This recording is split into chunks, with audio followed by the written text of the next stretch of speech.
You've probably heard the name before, right? The Mary Celeste. It's become shorthand for ghost ships and mysteries of the deep. For over 150 years, it's been this chilling riddle, a ship found sailing perfectly on its own with nobody on board. So let's dive in, separate the real story from the spooky legends, and try to finally crack one of the sea's greatest cold cases. Here it is, the heart of the mystery. December 5th, 1872. A perfectly good ship is just found drifting in the middle of the Atlantic. The cargo's fine, there's plenty of food and water, but 10 people, including the captain, his wife, and their 2-year-old daughter, are just gone. So that's the big question, the one that's been bugging people for over a century. What on earth happened to them? Okay, so to really get a grip on this, you gotta look at the timeline. And what's wild is how short it is. The Mary Celeste leaves New York on November 7th. The very last time anyone writes in the ship's log is November 25th. Just 10 days later, she's found, completely abandoned. By December 13th, she's in Gibraltar, and the official investigation kicks off. Can you imagine being the crew of the Dei Gratia? You pull alongside this other ship, you climb aboard, and nothing. Just silence. It wasn't a scene of chaos or some big struggle. It was just empty. A ship sailing along as if everything was normal, but with no one there to guide it. And this is where it gets super weird, because the clues just don't seem to add up. On one hand, the lifeboat is gone, which makes you think they left in an orderly way. But then all their personal stuff, even their boots, were left behind. That screams panic. The ship had some water in it, sure, but it was totally seaworthy.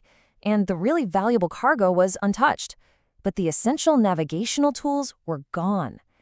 This was not a simple robbery. It was something much, much stranger. All right, before we get any further, we have to do some serious myth-busting. Because a lot of the stuff you think you know about the Mary Celeste, like the warm meals still on the table, yeah, that never happened. It was completely made up. And you can thank a very famous writer for that. None other than Arthur Conan Doyle, the guy who created Sherlock Holmes. In 1884, he wrote this spooky fictional story, changed the ship's name to the Marie Celeste, and threw in all those dramatic details. But the reality? Well, the actual court records from Gibraltar tell a completely different story. The ship wasn't in pristine condition. It was, and I'm quoting here, a thoroughly wet mess. It had clearly been through some rough weather. Okay, so now that we've cleared away the fiction, let's get back to the real investigation. The first step for the authorities was to look at the most obvious and, frankly, the most dramatic possibilities. And right away, everyone's mind goes to one place, pirates. Or, maybe a mutiny from within the crew. It's a dramatic idea, but does the evidence actually support it? It sounds exciting, but the evidence just doesn't back it up at all. I mean, think about it. There were no signs of a fight. The super valuable cargo was still there. Pirates would have taken that for sure. As for a mutiny, the alcohol on board was industrial grade, totally undrinkable. And maybe most importantly, Captain Briggs and his crew had stellar reputations, so the court pretty quickly said, nope, not foul play. Well, when the logical answers don't quite fit, you know where people's minds go, straight to the paranormal. We're talking giant squids, alien abductions, portals to other dimensions. Seriously, if it's weird, someone suggested it for the Mary Celeste. Look, it's fun to think about, but there's literally zero evidence for any of it. From day one, the real investigators have been focused on finding a rational, if tragic, explanation that actually fits the facts they had. So for more than 100 years, that's where things stood, a genuine cold case. But now, thanks to modern science, weather analysis, and a little bit of chemistry, a really compelling theory has finally come together. And here's the key. The answer probably isn't one big dramatic thing. It's more like a perfect storm. A whole bunch of smaller, interlocking problems that all happened at once and created an absolutely terrifying situation for everyone on board. Okay, so let's break it down. There were 3 main things going wrong. First, the chronometer, basically the super accurate clock you need for navigation, was probably faulty, meaning they were way off course and likely didn't even know it. Second, the water pumps were clogged up with coal dust, so they had no way of knowing if the ship was taking on a dangerous amount of water. And third, and this is the big one, some of the alcohol barrels were leaking highly flammable fumes into the cargo hold. But wait a second. If there was an explosion from alcohol fumes, a blast big enough to scare an experienced crew off their own ship, wouldn't there be evidence? Scorch marks, soot, something? The crew that found the ship saw nothing like that. So how could an explosion be the answer? And this is where it gets really cool. A scientist, Dr. Andreas Sella, actually decided to test this. He built a small replica of the ship's hold, filled it with gas to mimic the alcohol fumes, and then he lit it. What happened?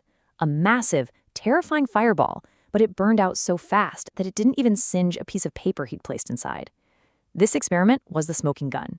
It proved you could have a scary, loud explosion that leaves behind absolutely no burn damage.